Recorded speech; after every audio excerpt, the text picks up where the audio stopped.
And I actually remember the game specifically, but I was watching more for the interviews. Your first game as a Laker, I remember it being in New Jersey. You had 24 and 12. I remember Kobe just being so excited in his post-game interview. But I found you pregame getting interviewed, and you said that you were completely surprised by the trade. And you guys had sort of taken a step back in Memphis from those 3 playoff years, and Kobe had taken, and the Lakers had taken a step back after that run with Shaq. That's right. What was going through your mind when you heard that you were traded to the Lakers and you were going to get to team up with Kobe Bryant? First of all, I was in shock. Like I said, I was in disbelief. First, I couldn't believe that I was traded because I really kind of was hoping, and I went the season prior to that one, I communicated with ownership and management that I was not happy because the team was, again, it seemed like after our runs, so we had those 3 years in the playoffs, it was like in rebuild mode again. And I was at a point where I wanted to be more on a bringing mode of being more competitive and actually having a shot to win it. And it wasn't the case. It wasn't happening that way. So the Michael Heisley was also in talks and discussions to sell the team, which kind of Jerry, who was the GM at the time, was kind of his hands were tied, and he couldn't do anything to, he was told not to do anything, pretty much. And so again, I was frustrated, to say the least.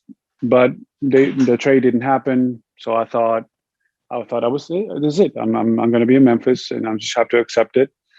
I remember being called up to at the time Chris Wallace's office, and I had some back issue at the time, and I had been out for 2 weeks, and I couldn't seem to get over the hump and get back on the court.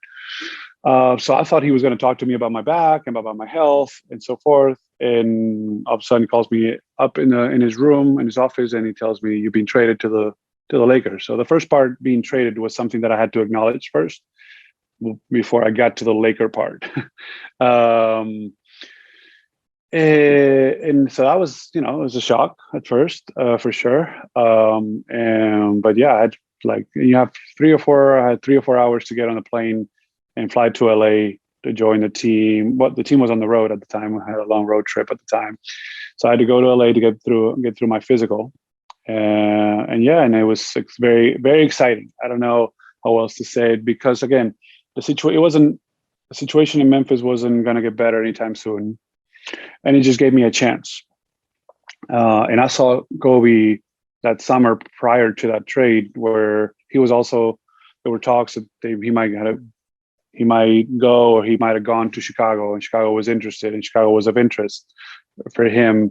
And I wanted to try to figure out my situation in Memphis in a way to maybe find a better place for me to, fulfill those goals that I had, were to be competitive, to be able to have a chance. That's all and kind of continue to grow, not just as a player, but as a team.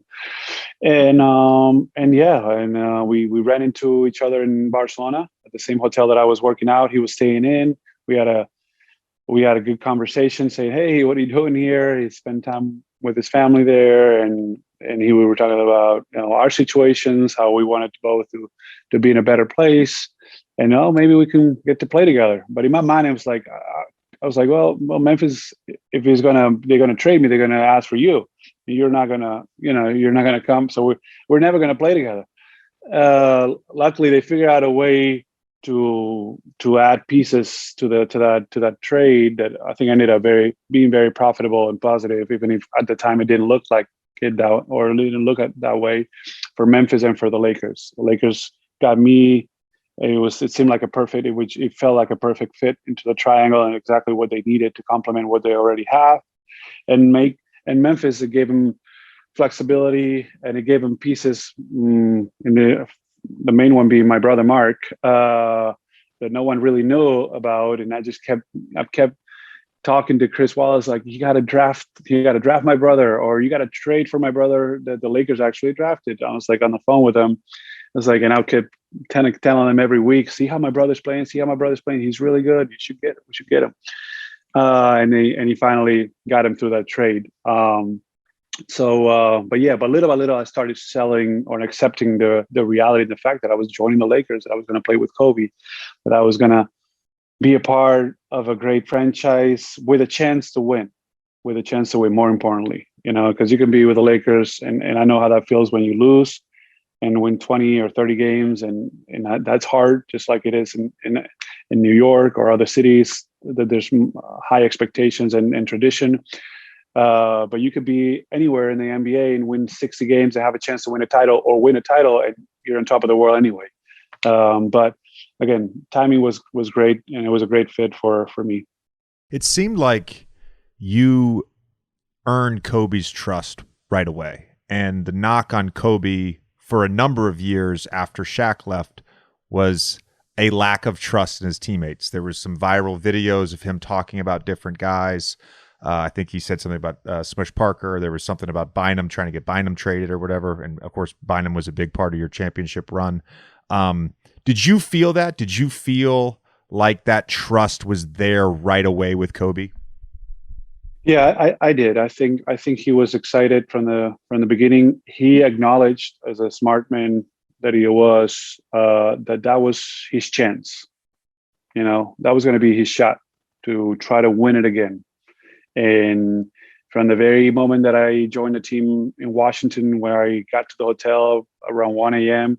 and the team was playing at noon the next day, he texted me and said, "Hey, whenever you get to the hotel, whenever you're done with your interviews, whatever you need, whatever they have you doing, call me. I'm coming up to your room." I was like, "Well, it's going to be really late. You sure you don't want to wait until the next morning?" I was like, No, I'm coming." I said, "Oh, okay. Well, I'll text you." So I got to the hotel. I went through the interviews that the media were hoping to do, and then once I got to the room, I texted him and say, "Hey, I'm here." He came up, and from the very beginning, he's like, "Look, I'm very happy that you're here." He wanted, let's acknowledge that. I'm very happy, I'm very excited that you're here, but now let's go win a title. Let's go win this thing. Okay, I know you're ready. You've gone through your struggles in Memphis. Now this is it. This is our opportunity. We got to go seize it. We got to go after it.